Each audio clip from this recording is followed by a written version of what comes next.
High high আজ আমি করব মেলোডির রিভিউ। সে রিভিউ মেলোডি রিভিউ। এটা এত চকলেটি কেন? এটা এত চকলেটি কারণ এটা মোদিজি দিয়েছে মেলোনিকে।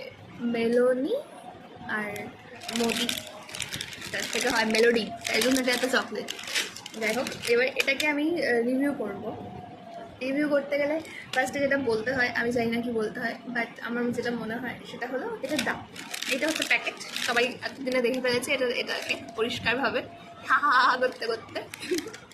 তো এটার দাম হচ্ছে মাত্র 50 রুপিস। এখানে আছে লেখা মাত্র 50 রুপিস। 50, ওকে। এই টাকায় এই রুপিসে কত কিছু চকলেট চলে আসতে পারে আমি জানি না, কারণ ক্যাডবেরি একটা ছোট এইটুকুনি 50 টাকার হয়, 40 টাকার হয়। এটার দাম হচ্ছে 50 রুপিস। মোদিজি এতই 50 রুপিসের চকলেট। ওকে ওকে, এটাকে রিভিউ করতে এসেছি, আমি বলতে আসিনি। এইটা হচ্ছে মেলোডি। ইতনা চকলেটি কিউ হ্যাঁ জানি না। এটা হচ্ছে প্যাকেট, এর ভেতরে প্রচুর এরকম মেলোডি আছে। এটা হলো একটা প্যাকেট, এই একটা প্যাকেট। এটা খুললে যেটা বের হয় সেটা হলো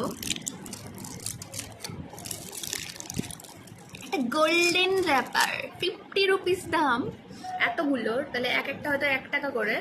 ভেতরে গোল্ডেন র্যাপার আছে, কুছ তো বাত হে। ওকে, তারপরে এর ভেতরে আছে একটা ক্যারামেলাইজ চকলেট, ওপরটা পুরোটা ক্যারামেল দেওয়া, আর ভেতরে আছে চকলেট, ইসলিয়ে ইয়ে ইতনা চকলেটি হ্যাঁ। এটা খেতে ভীষণ মিষ্টি। আমি অলরেডি অনেকগুলো খেয়ে ফেলেছি, আর খাবো না, খাবো পরে। এটাকে আমি আবার র্যাপ করে রেখে দেবো। রিভিউ শেষ। সবাই দাও মেলোডি দাও, নিয়ে বলো মেলোডির মতো এফোর্ট মারছি আমি। মেলোডি মেলোডি ইয়ে